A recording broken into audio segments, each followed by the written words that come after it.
Em nome do Pai, do Filho e do Espírito Santo. Amém. Ave Maria, cheia de graça, o Senhor é convosco. Bendita sois vós entre as mulheres e bendito é o fruto do vosso ventre, Jesus. Santa Maria, Mãe de Deus, rogai por nós, pecadores, agora e na hora de nossa morte. Amém. São José, rogai por nós. São Felipe Neri, rogai por nós. São Bento, rogai por nós. Santo Afonso Maria de Ligório, rogai por nós. Nossa Senhora de Fátima, rogai por nós. Em nome do Pai, do Filho e do Espírito Santo. Amém. Bom dia a todos. Nós estamos aqui na consideração 10 do livro Preparação para a Morte, de Santo Afonso Maria de Ligório.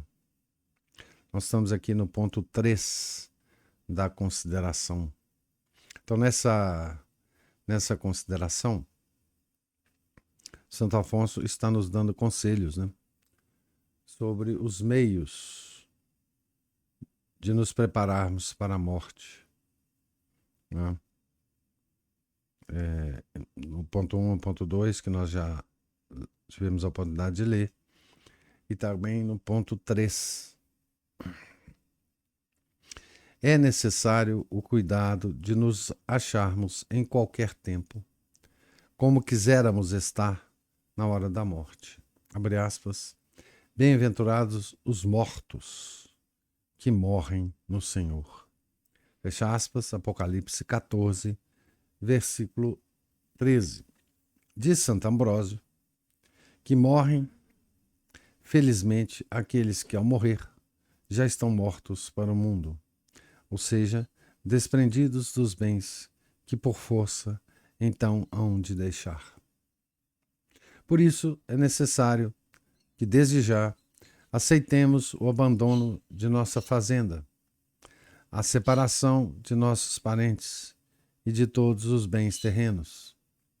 Se não o fizermos voluntariamente durante a vida, forçosa e necessariamente o teremos de fazer na morte, com a diferença de que então não será sem grande dor e grave perigo de nossa salvação eterna. Adverte-nos neste propósito Santo Agostinho, que constitui grande alívio para morrer tranquilo, regular em vida os interesses temporais, fazendo previamente as disposições relativas aos bens que temos de deixar, a fim de que na hora derradeira somente pensemos em nossa união com Deus. Convirá, então, só ocupar-se das coisas de Deus e da glória, pois são demasiadamente preciosos os últimos momentos da vida para dissipá-los em assuntos terrenos. No transe da morte se completa e se aperfeiçoa a coroa dos justos, porque é então que se recolhe a melhor soma de méritos, abraçando as dores e a própria morte com resignação ou amor. Mas não poderá ter na morte estes bons sentimentos quem neles não se exercitou durante a vida. Para este fim, alguns fiéis praticam com grande aproveitamento a devoção de renovar em cada mês o protesto da morte, com todos os atos em tal transe próprios de um cristão, e isto depois de receber os sacramentos da confissão e comunhão, imaginando que se acham moribundos a ponto de sair desta vida. O que se não faz na vida, difícil é fazê-lo na morte. A grande serva de Deus, irmã Catarina de Santo Alberto, filha de Santa Teresa, filha espiritual, né? Suspirava na hora da morte, exclamando: Não suspiro, minhas irmãs, por temor à morte, pois há 25 anos que a espero. Suspiro porque vejo tantos pecadores iludidos que esperam para reconciliar-se com Deus até a hora da morte, quando apenas poderão pronunciar o nome de Jesus. Examina, pois, meu irmão, se teu coração tem apego a qualquer coisa da terra, a determinadas pessoas, honras, riquezas, casa, sociedade ou diversões, e considera que não hás de viver aqui eternamente. Virá o dia, talvez próximo, em que deverás deixar tudo. Porque, neste caso, manter o afeto nessas coisas, correndo risco de ter morte inquieta? Oferece-te desde já por completo a Deus, que pode, quando lhe aprouver, privar-te desses bens. Quem quiser morrer resignado, há de ter resignação, desde agora, em todos os acidentes contrários que lhe possam suceder, e há de afastar de si os afetos às coisas da terra. Afigura-te que vais morrer, diz São Jerônimo, e facilmente conseguirás desprezar tudo. Se ainda não escolheste estado de vida, toma aquele que na hora da morte quererias ter escolhido e que possa proporcionar-te um trânsito mais consolador à eternidade. Se tens um estado, faze tudo que ao morrer quiseras ter feito nesse estado. Procede como se cada dia fosse o último da vida, cada ação a derradeira que praticas, a última oração, a última confissão, a última comunhão. Imagina que estás moribundo, estendido sobre o leito, e que ouves aquelas palavras imperiosas: sai deste mundo. Quanto esses pensamentos nos podem ajudar a caminhar bem e a menosprezar as coisas mundanas. Abre aspas. Bem-aventurado aquele servo a quem o meu Senhor, quando vier, achar procedendo assim. Mateus 24, 46. Aquele que espera a toda hora a morte, ainda que esta venha subitamente, não pode deixar de morrer bem. Então, essa é a reflexão número 3, né, dessa consideração, em que Santo Afonso se esforça, né, para nos orientar, né, de como viver para morrer bem, né? Essa consideração é praticamente isso, toda ela, né? E aqui ele dá muitas orientações práticas, né? Muitas. Em tão pequeno texto, né? Primeiro, ele fala que nós devemos resolver os problemas práticos e materiais da nossa vida antes de morrer, para que no processo da morte, da aproximação da morte, nós não tenhamos mais problemas práticos para resolver, né? Problemas dos bens e outros problemas, né? Outra coisa, ele fala, e é muito interessante, a respeito dos sentimentos que nós temos que ter ao longo da vida e das relações com as coisas ao longo da vida para que nós morramos bem, né? Então, e ele dá uma sugestão, uma orientação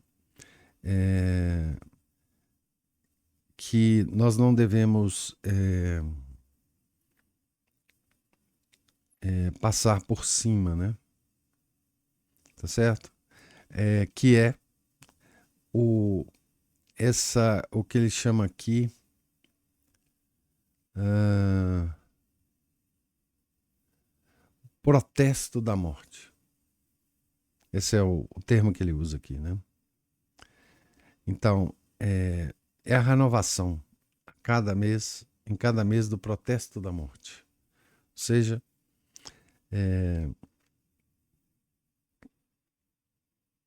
é que nós nos comportemos com todos os atos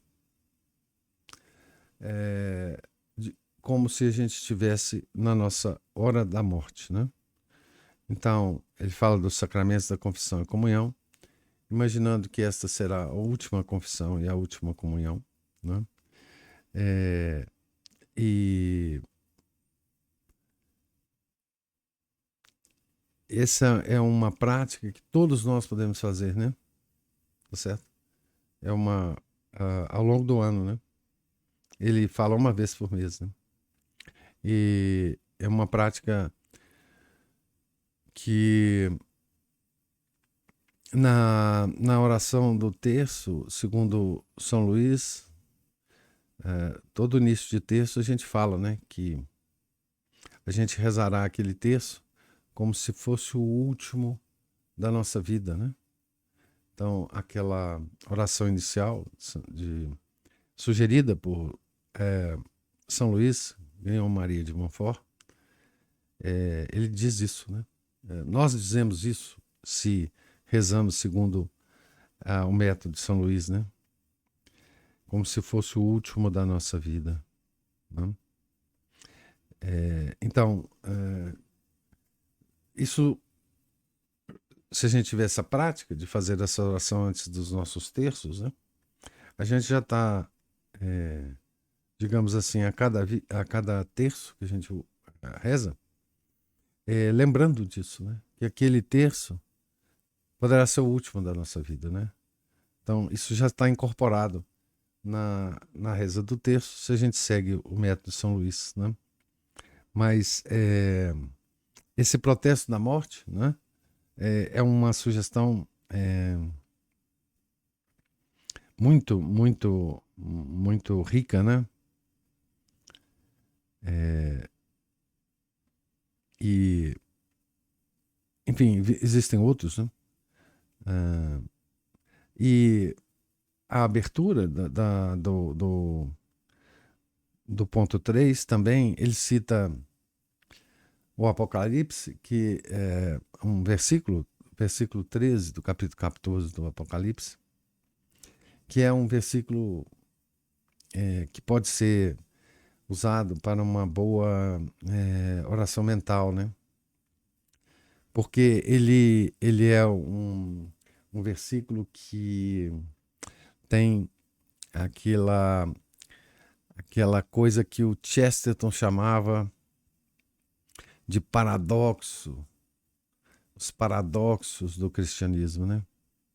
Então, esse versículo é extraordinário nesse aspecto, né? Ele diz: bem-aventurados os mortos que morrem no Senhor, né? Então, é extraordinário isso, né? Exatamente porque aqueles que já estão mortos para o mundo são bem-aventurados, né, na hora da morte. Então, esse é um versículo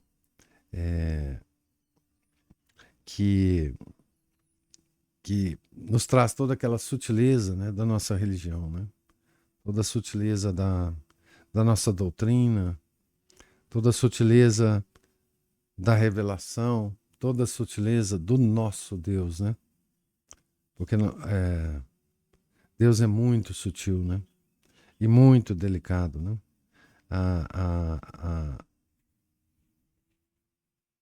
Na expressão, né? Do seu amor por nós, da sua capacidade de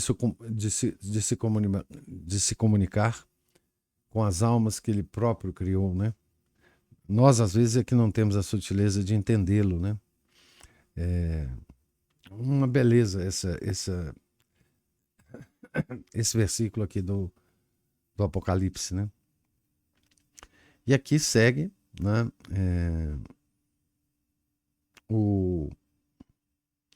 os afetos e súplicas, né? Todo cristão, quando se lhe anuncia a hora da morte, deve estar preparado para dizer o seguinte: Senhor, restam-me poucas horas de vida. Quero empregá-las em amar-vos quanto posso, para entrar na eternidade, amando-vos. Pouco me resta para vos oferecer, mas ofereço-vos estas dores e o sacrifício que vos ofereceu por mim, Jesus Cristo na cruz. Poucas e breves são, Senhor, as penas que padeço, em comparação com as que hei merecido. Mas tais como são, abraço-as em sinal do amor que vos tenho. Resigno-me a todos os castigos que me querais infligir nesta e noutra vida, contanto que possa amar-vos eternamente. Castigai-me quanto vos aprouver. Peço, não me priveis de vosso amor. Reconheço que não mereço amar-vos por haver tantas vezes desprezado o vosso amor. Mas vós não podeis repelir uma alma arrependida. Pesa-me, ó suma bondade, de vos ter oferecido. Amo-vos com todas as veras do meu coração. E em vós deposito toda a minha confiança, ó Redentor meu. Nas vossas mãos chagadas, encomendo a minha alma. Ó meu Jesus, para salvar-me, derramastes todo o vosso sangue. Não permitais que me aparte de vós. Que ele é o Salmo 30, né? Versículo 6. Amo-vos, eterno Deus, e espero amar-vos durante toda a eternidade. Virgem e Mãe minha, ajudai-me na minha última hora. Entrego-vos minha alma. Dizei a vosso Filho que tenha piedade de mim. A vós me recomendo.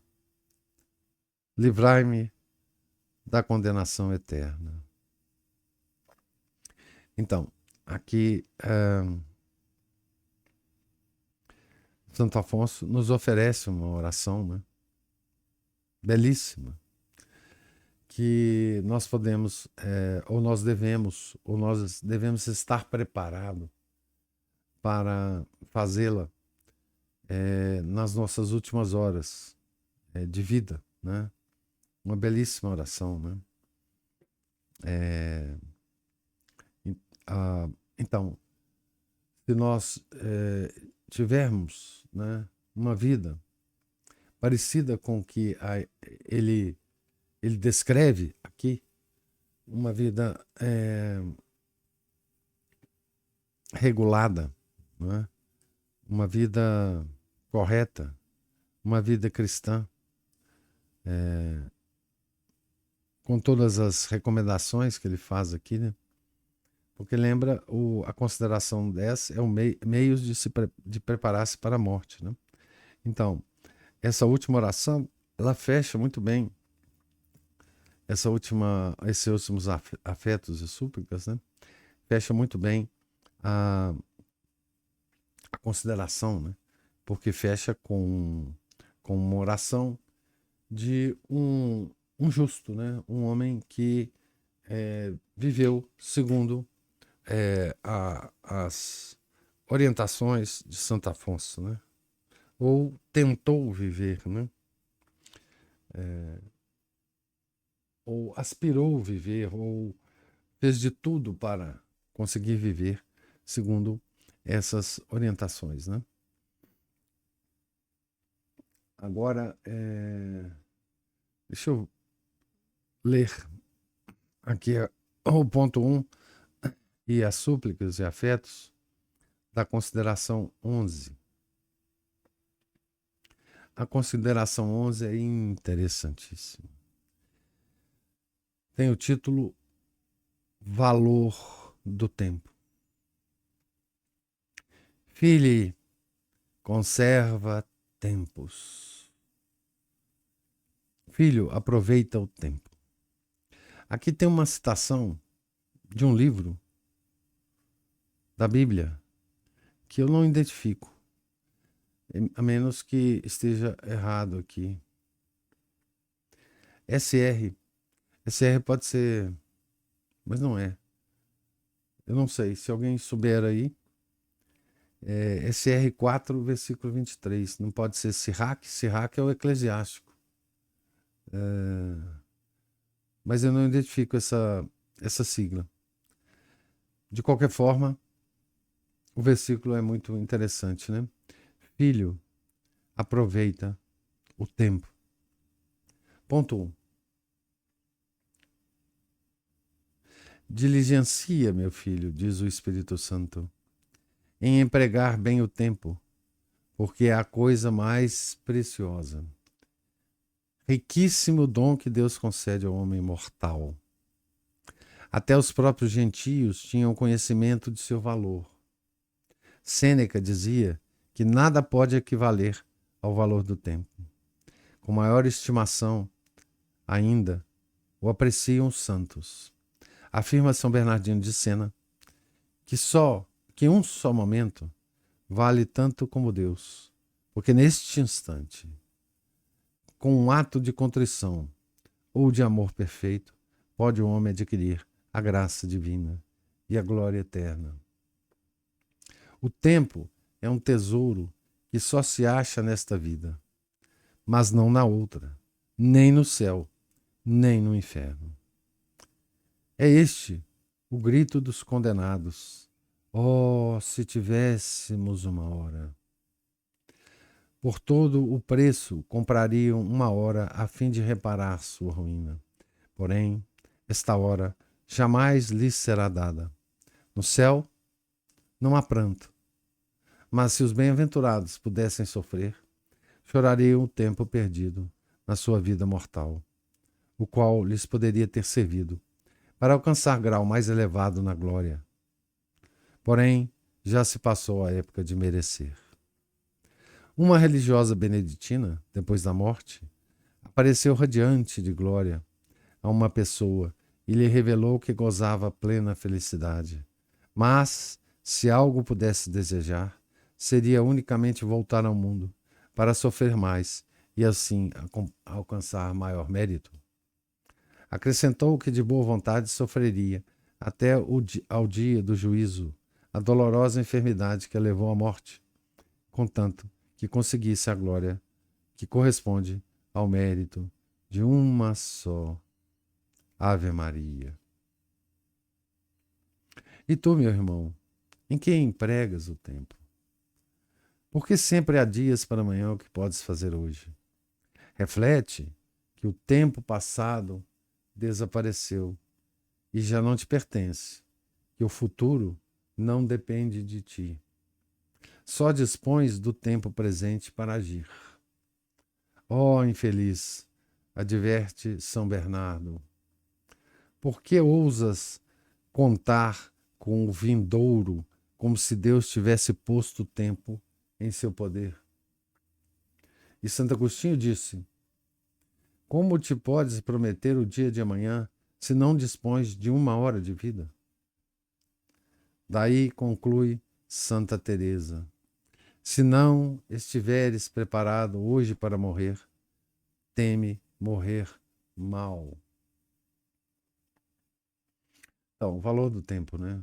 Enfim. A igreja, ela sempre é muito preocupada com isso, né? A disciplina da vida, né? A disciplina da vida é a forma de usar bem o tempo, né? A disciplina dos atos, a disciplina das orações, a disciplina do acordar, a disciplina do adormecer, a disciplina do Angelus Domini, né? Nós temos horas no dia bem marcadas pela igreja, né? Com suas várias devoções, né? O breviário é o mais completo, é a mais completa marcação do tempo, né? Mas nós temos todas as devoções para os leigos, né? O breviário é para os religiosos, né?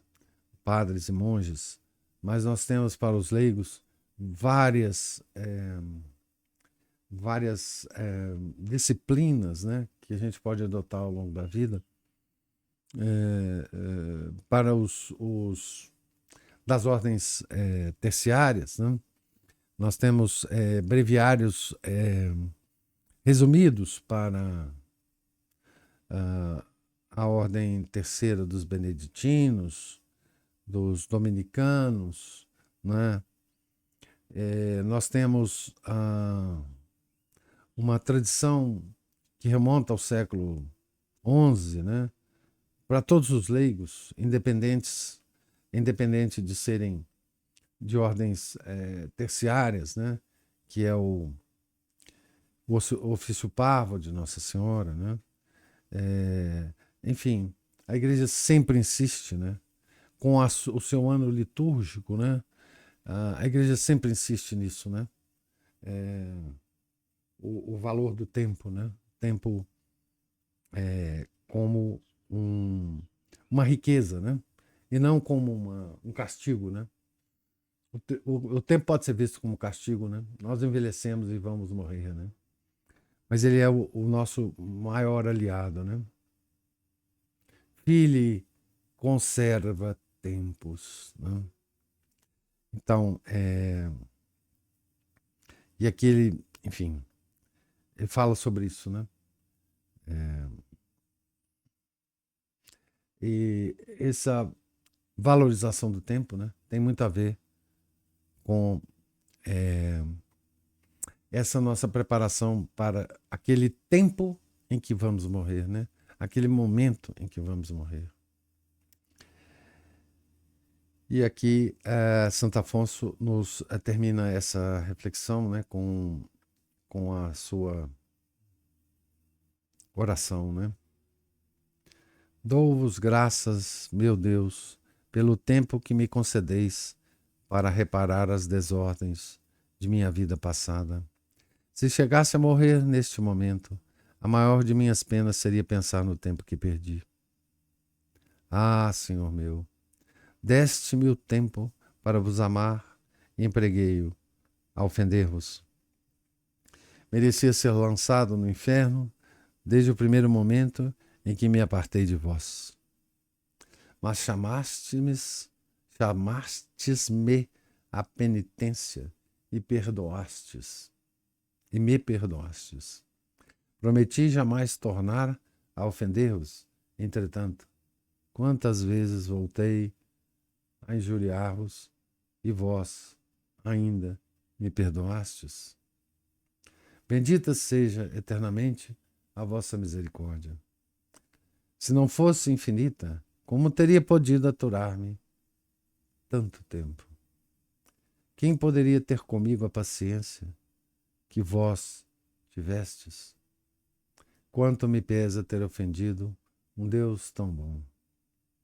Meu querido Salvador, mesmo que fosse somente pela paciência que tinhais comigo, deveria estar inflamado de amor por vós. Não permitais que viva por mais tempo ingrato ao amor que me tendes demonstrado. Desprendei-me de tudo e atraí-me ao vosso amor. Não, meu Deus, não quero continuar a perder o tempo que me dais para remediar as faltas cometidas, mas empregá-lo todo no vosso serviço e no vosso amor. Amo-vos, bondade infinita, e espero amar-vos eternamente. Mil graças vos dou, Virgem Maria, por teres sido minha advogada na consecução deste tempo da vida. Auxiliai-me agora e fazei que eu empregue sem reserva em amar o vosso Filho, meu Redentor, e a vós também, minha Rainha e minha Mãe. Então, aqui ele é uma oração em que ele enfatiza, né, o tempo, né? Enfatiza o tempo que Deus nos dá para mudarmos de vida, né?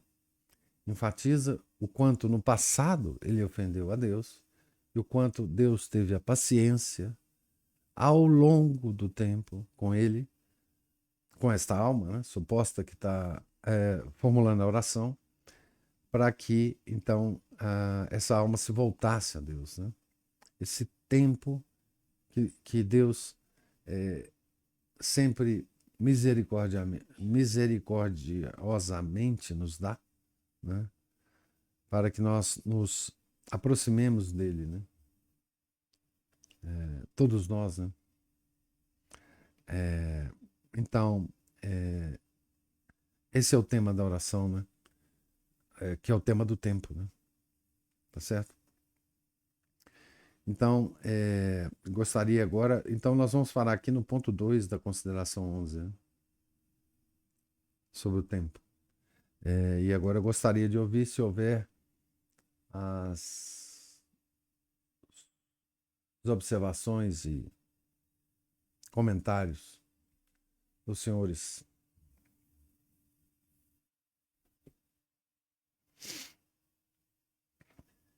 O professor, eu fiquei pensando como que seria bom se a gente vivesse no meio em que mais pessoas, no meio em que as pessoas vivessem, como o Santo Afonso falou aqui, né? Como se cada dia pudesse ser o último mesmo, considerando que pudesse ser o último dia, né? E não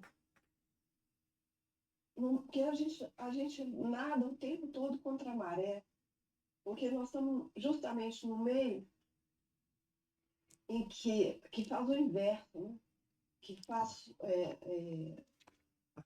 todos os esforços para que a vida se prolongue mais e mais e mais, né?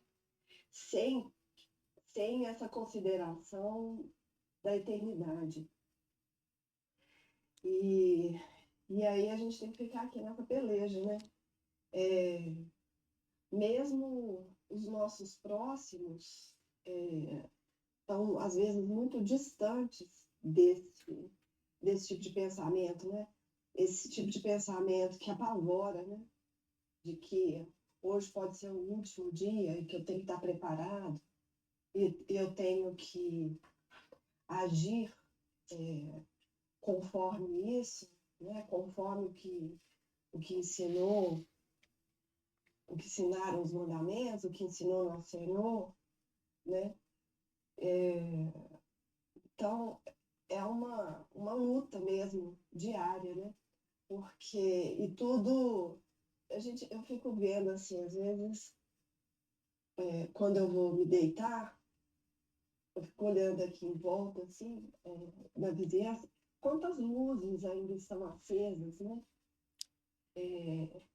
Quantas luzinhas de televisão a gente vê, aquela luz azulada, né? E como que hoje parece que as pessoas inverteram as coisas, elas dormem muito tarde e acordam muito tarde. Então, assim, essa hora da manhã, por exemplo, ainda está bastante silencioso aqui em volta. Mas às vezes à noite tem barulho, né? Mesmo na hora que a gente vai deitar, ainda tem bastante barulho. Então, assim, como que a gente, tentando melhorar a nossa vida de católicos, né? Que o senhor falou até das disciplinas aqui, né? Do acordar cedo, do dormir cedo, da hora para tudo, para a hora para as orações. E como que a gente tem que ficar lutando hoje em dia, nadando contra a maré mesmo, porque todo o nosso entorno, mesmo os nossos mais próximos, às vezes, não colaboram, né? Para que a gente mantenha essas disciplinas. As pessoas ficam nos puxando o contrário, né? É. É a civilização, né? Esse é o peso da civilização, né? Uhum. Mas você falou coisa muito interessante aí. Eu, é, eu tenho uma posição aqui no meu escritório que eu faço as minhas orações e tem aqui exatamente aqui do lado, e eu tenho uma visão aqui pela janela de um prédio até alto. E quando eu vou fazer minhas orações noturnas, eu fico prestando atenção nas luzinhas que estão acesas no prédio, né? Exatamente essa impressão que eu tenho.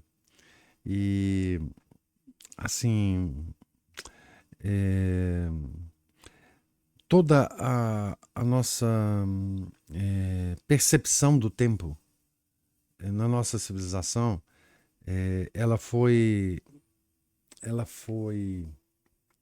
distorcida, né? Por exemplo, é, nós hoje consideramos que a, vocês vejam a noção do, do, do homem que procura se disciplinar, né? O homem disciplinado hoje é um ser de outro planeta, né? Ele, o homem disciplinado, ele é considerado antigo, né? O homem que tenta manter uma disciplina no contato com as pessoas, no trabalho, né? Em todos os lugares, né? Quando você tenta manter uma disciplina, você é visto como uma pessoa tão estranha, né? Tão esquisita, né? Que às vezes as pessoas vão comentar, né? Com você, no trabalho, etc. Hoje eu não tenho mais isso porque eu não trabalho. Então, enfim, eu sou um desocupado. Então, essa coisa de usar o tempo de forma sábia significa você ser disciplinado. É simplesmente isso, né? Você não se deixar levar pelas coisas de forma que você perca tempo precioso, né?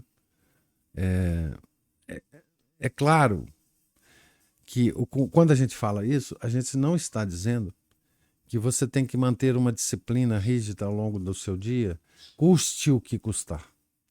Porque a gente sempre tem que considerar que o nosso tempo é o tempo de Deus. Então, tudo o que ele vai mandar para nós, em termos das causas segundas, né? Circunstâncias, acontecimentos e pessoas, faz parte do tempo de Deus. Então, a gente tem que aceitar também as coisas, né? Que ocorrem durante a nossa vida. Mas, se tudo estiver correndo de forma normal, nós temos que ter a nossa disciplina normal, né? Então, eu vejo pessoas hoje, muitas delas chegam até mim e se reclamam porque não tem tempo disso, não tem tempo daquilo, não tem tempo de ler, não tem tempo de ouvir as palestras, não tem tempo de ir aos lugares em que estão acontecendo coisas interessantes, não tem tempo disso. Bom, então, parece que as pessoas estão com falta de tempo, né? Não existe falta de tempo, né? É porque o tempo é o mesmo, né? O dia tem 24 horas, a semana tem 7 dias. O que existe é um mau gerenciamento do tempo, né? Então, eu costumo dizer para as pessoas o seguinte: enquanto você não tiver disciplina com o seu tempo, você não terá disciplina para nada, para leitura, não para nada, para estudo, né? Então, a primeira disciplina com o tempo que a pessoa tem que ter é a hora de levantar e a hora de dormir. Esse é o básico. Então começa com isso, né? Depois as outras coisas vão sendo acrescidas, né? Mas o que você falou é muito interessante. Nós temos que fazer isto, apesar da civilização em que a gente vive, né? E isso acrescenta uma dificuldade extra muito grande. É claro que se a gente tivesse exemplos, né? Se a gente tivesse numa comunidade, né? Que também, enfim, aceitasse essa, esse passar do tempo e esse aproveitamento do tempo, essa disciplina temporal, né? Mas aí nós teríamos que retroceder no tempo muito, né? Talvez até a Idade Média, para a gente encontrar uma comunidade assim, né? Então, o, o, o tempo hoje, veja bem que coisa interessante. O tempo hoje, ao invés de se tornar um bem que Deus nos dá, ele se tornou um castigo, porque exatamente por causa da morte, né?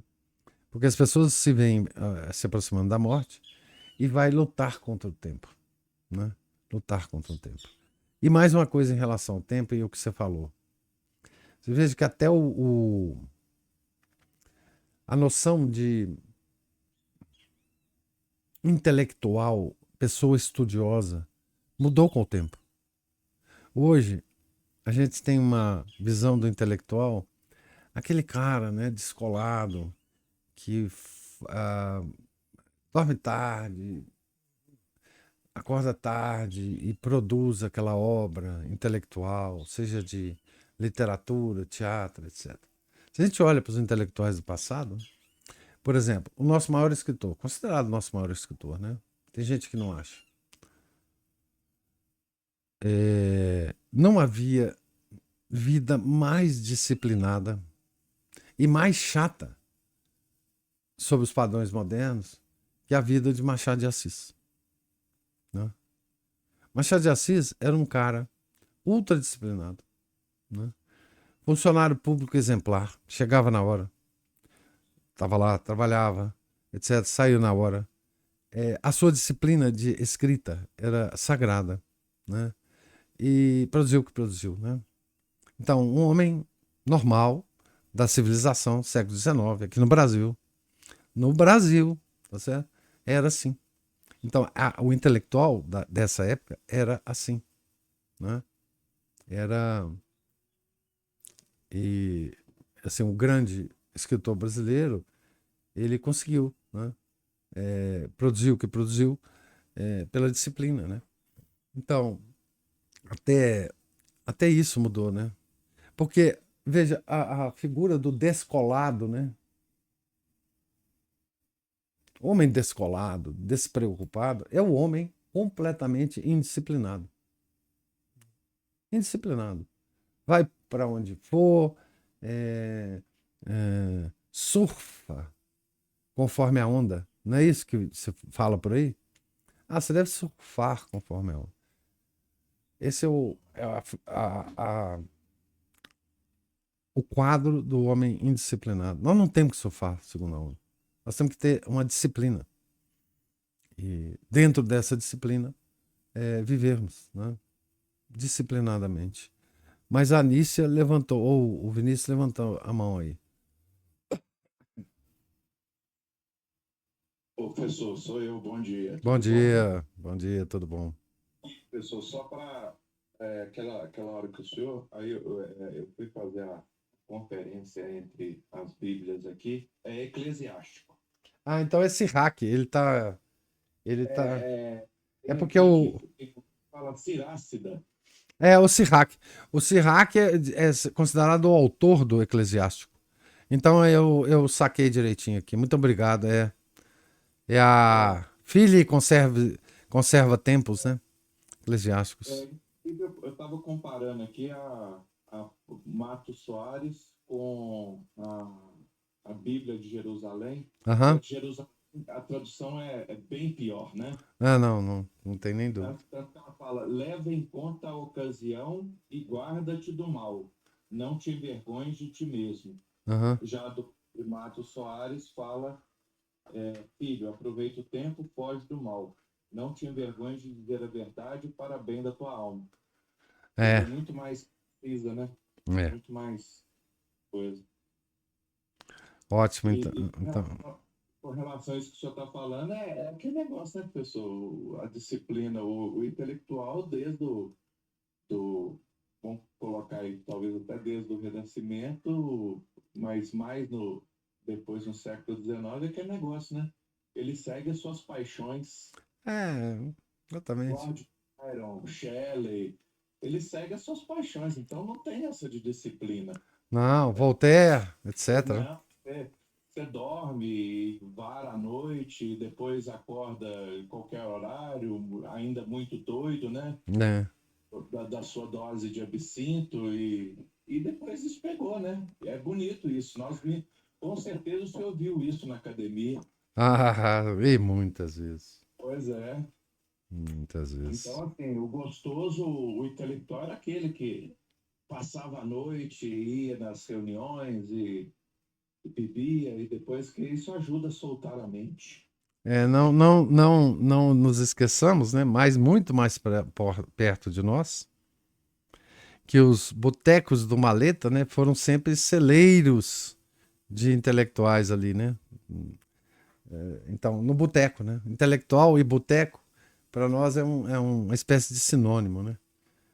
Não é à toa que Minas tem tanto boteco assim, né? Mas a Ana Paula Márcio também levantou a mão aí. Porque o senhor falou assim, quando o senhor falou, né, que Deus é o Senhor do tempo, né, e que muitas vezes a gente não consegue aquela coisa de manter a disciplina a qualquer custo, né, que o senhor chamou a É, atenção, é que às vezes a gente fica pensando assim, que penitência fazer, buscando, e a maior penitência de todas, eu vi isso já, é que é aquela que Deus escolhe para nós. é, Você vai ter que largar, deixar algo que você estava ali fazendo, ou que você gostaria, preferiria fazer, para responder a essas outras coisas, né? A esses chamados, deveres de Estado, de algo inesperado que acontece no seu dia e que tira todo o seu planejamento, né? isso. Então, mas essa penitência a gente não quer, Não, né? não. Tudo bem, é importante fazer o jejum, é importante essas outras penitências que a gente busca e tal, mas essa penitência que se coloca diariamente para nós, vou deixar de comer um doce, vou deixar de tomar um refrigerante, um café, sei lá o que mais me apetece, né? Aí a gente escolhe, né? A mais importante é a que Deus coloca para nós. E E a mais importante é o dever de Estado. Porque imagina o dever de Estado de um pai. É a coisa mais imprevisível que você pode imaginar. De um pai e de uma mãe, né? Cuidar do filho. O que pode acontecer com o filho? É, acidentes, necessidades inesperadas, enfim. Mas isso, a igreja também diz, a mais importante coisa que você tem que fazer é cumprir os deveres de Estado. Né?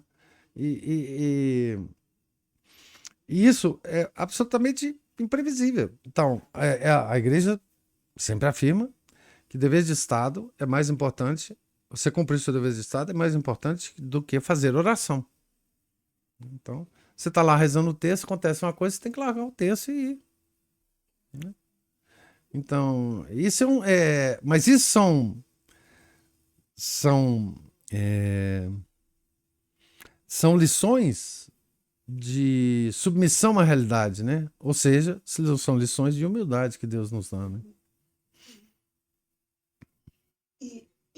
interessante que a oração secreta do ofertório de ontem fala assim: fazei, Senhor, que estes jejuns consagrados pelo presente sacrifício à glória do vosso nome nos santifiquem, a fim de que as nossas observâncias exteriores produzam frutos interiores. Isso.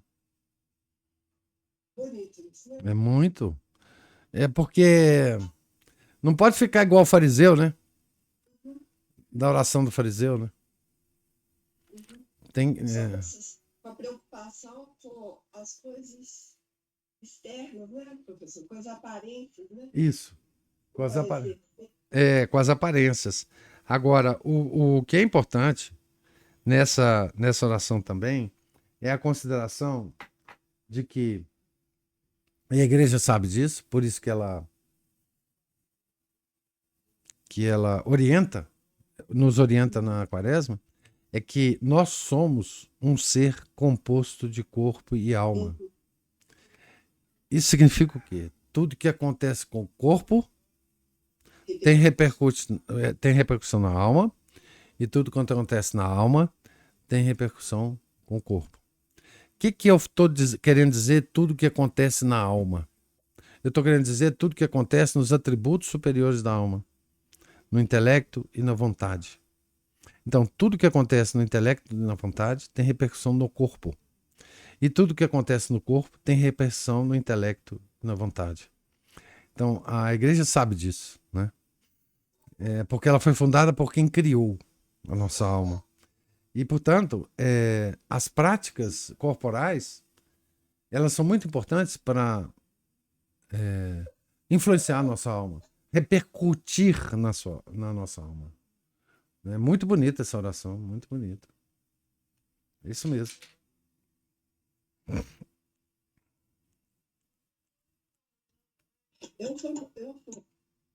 Eu, é, eu pratiquei esporte quando eu era jovem, né? E isso, eu acho que, o senhor falando de corpo, né? E que repercute na alma, é, eu acho que, assim, estou falando de mim, né? Que eu tenho esse dom, assim, de ser, eu sou mais perseverante, vamos dizer assim. Eu sou mais insistente comigo. É, mas eu acho que, por exemplo, o fato de eu ter praticado um esporte também, quando o esporte me ajudou também nisso, Sim. sabe? Ah. Porque eu acho que, por um lado, eu era perseverante, por outra coisa, por outro, por outro lado, tinha aqueles desafios.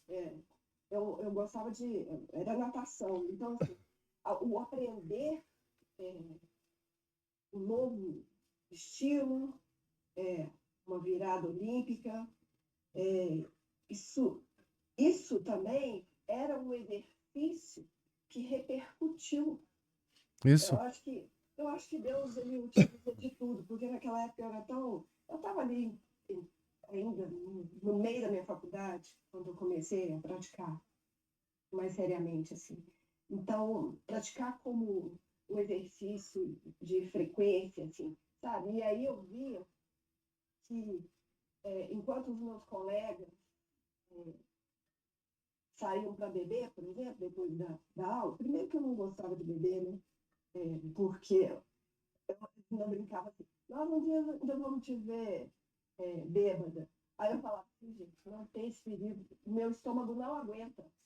Uhum. Antes, eu já pus tudo para fora, entendeu? Então, e assim, ao invés disso, eu preferia ir para a natação. Então, eu tinha essa disciplina Uhum. e isso me dava um vigor, assim, que na época do colégio, por exemplo, eu levantava, minha mãe chamava a gente às 6 horas, porque a aula começava às 7h15, mas eu levantava mais cedo, eu ia lá para a sala, fazia um monte de exercício, de polichinelo, de abdominal, aí depois eu tomava um banho frio e ia para o colégio já aceso, assim, né? Aham.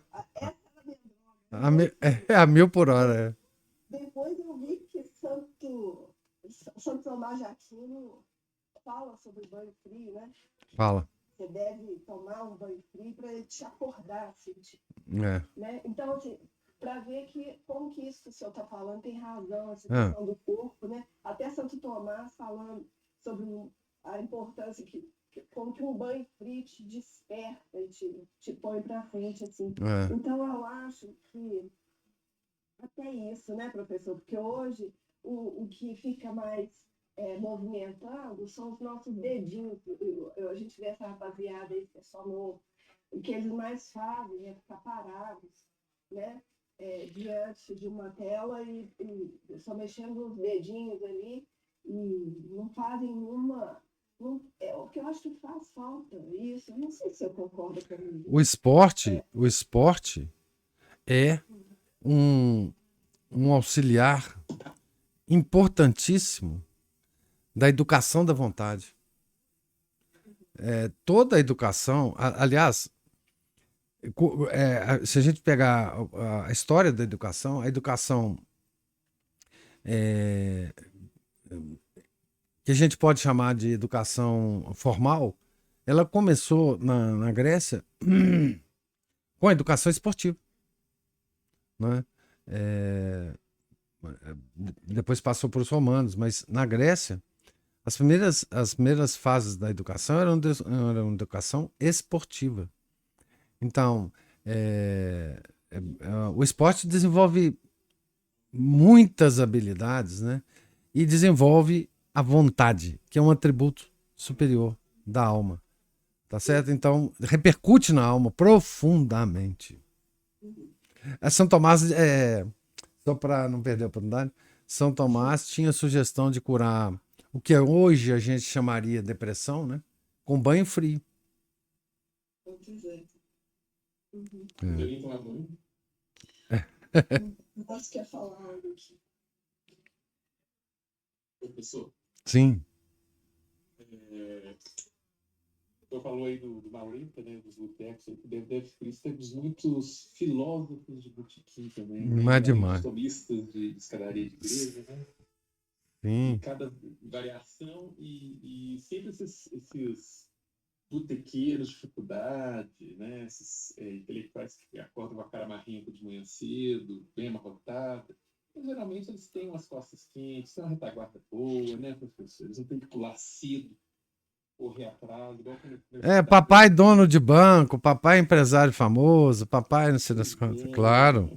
Aquela máfia, né? Eu tinha que pular, eu estudava de manhã, porque de manhã não tinha muita aula para eu poder dar mesmo, então ia ganhar muito dinheiro, era mais à tarde à noite. Saía, lia almoço, voava, trabalhava direto praticamente até não sei que hora da noite, voltar para casa, ainda tinha os horários vagos estudar, correr atrás, fim de semana, estudar tudo.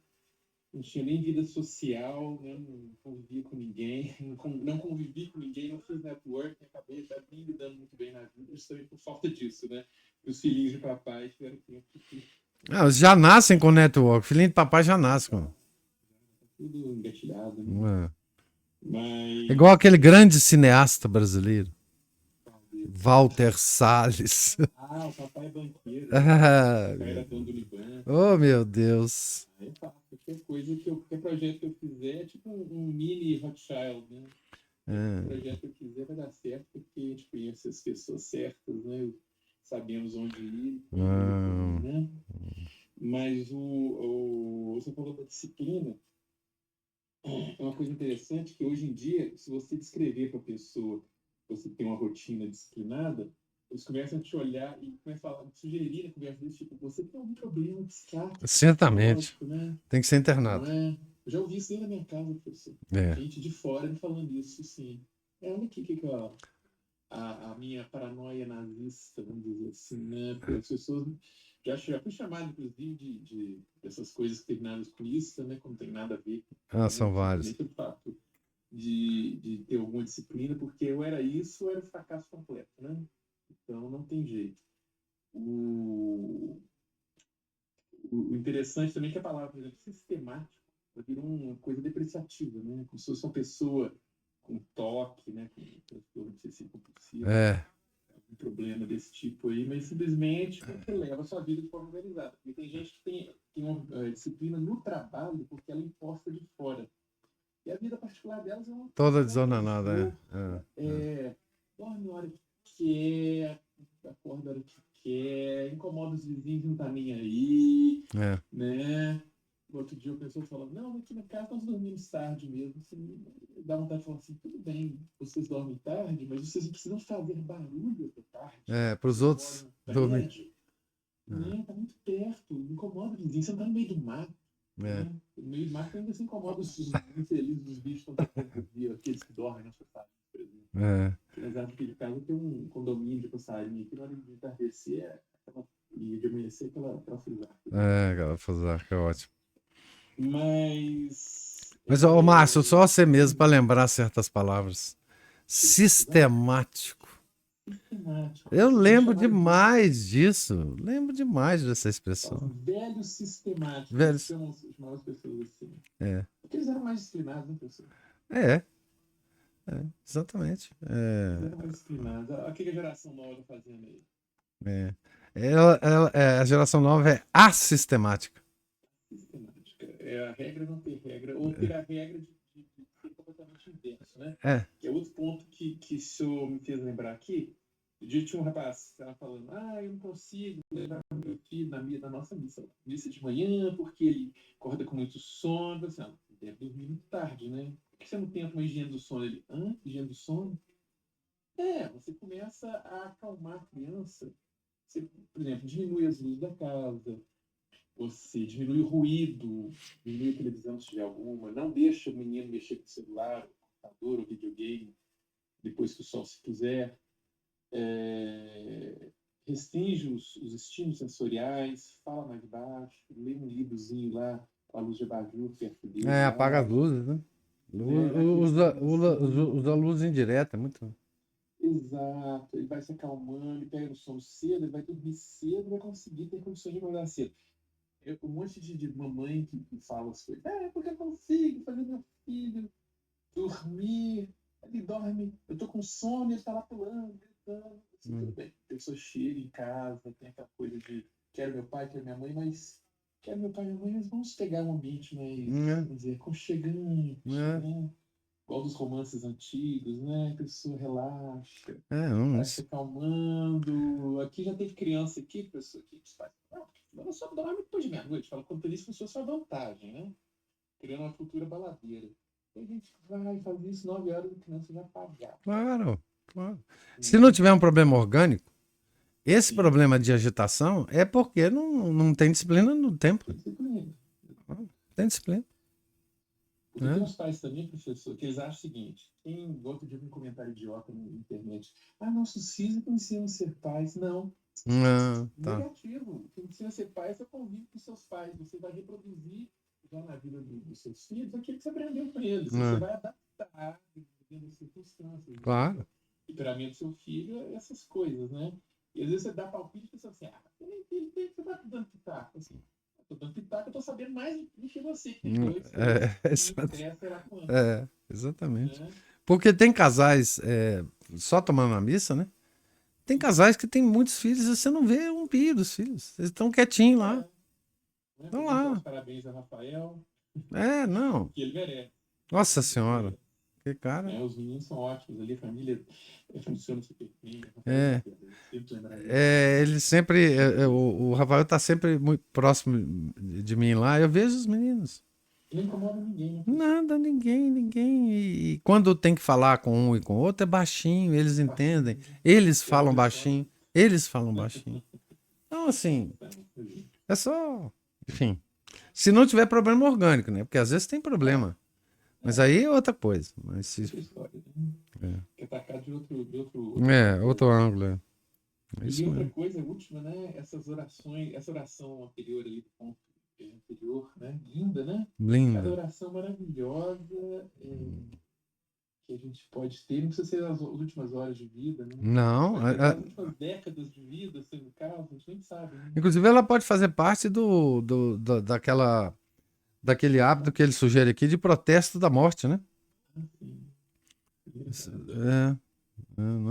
É muito bonito, é muito bonito. Então, é isso, a pessoa tem que sempre isso em mente, né? E aquela coisa, né, professor? Viver bem o tempo, saber agradecer esses momentos de alívio que Deus nos dá, né? Igual as pessoas ficam vivendo rindo, assim, deve ser um bobo da corte, mas não, eu não estou sentindo dor, eu não estou hospitalizado, né? Nossa, estou preso, eu não estou sendo torturado, eu não estou endividado, eu não estou... Não, e seu intelecto está Só que funcionando bem, né? estou funcionando pelo menos mais ou menos bem, Não, mas o intelecto né? tá aberto, né? Tá lúcido. Estou com Alzheimer, né? É, nossa Estou senhora. conseguindo andar. É. Mas é que agradecer a Deus e saber usar tudo isso que está disponível, pode ser utilizado Isso. bem para devidamente ordenado, né? E mesmo aquilo que for, né, aquela dor e tal, aquela oração, ela é a oração de quem passa por dores, né? É. Saber utilizar, oferecer essas dores, unir essas dores às dores de Nosso Senhor, né? Você vai ser É, na Deus cruz. também nas dores. É. Na hora das dores, pessoal, a dor enlouquece a gente, é tão difícil ter a calma de parar e pensar nisso também, né? É muito difícil. Tem que se preparar até para esses momentos, ainda que eles não nos levem à morte, né? É, não, tem dor que vou te falar, viu? A cruz com serenidade, com alegria, pelo menos com serenidade. É, tem uma expressão que eles falam, abraçar a dor com generosidade. É bonito isso, né? Ser generoso na dor. Exato. Muito bom. Né? Que Deus nos conceda essa luz, nos lembre disso, né? Porque nós mesmos, a gente só lembra mesmo de reclamar. É. Vamos orar. Mas é isso, professor. Muito obrigado. Obrigado a você, Márcio. Obrigado, Ana Paula. Muito bom. Mais alguma observação, algum comentário?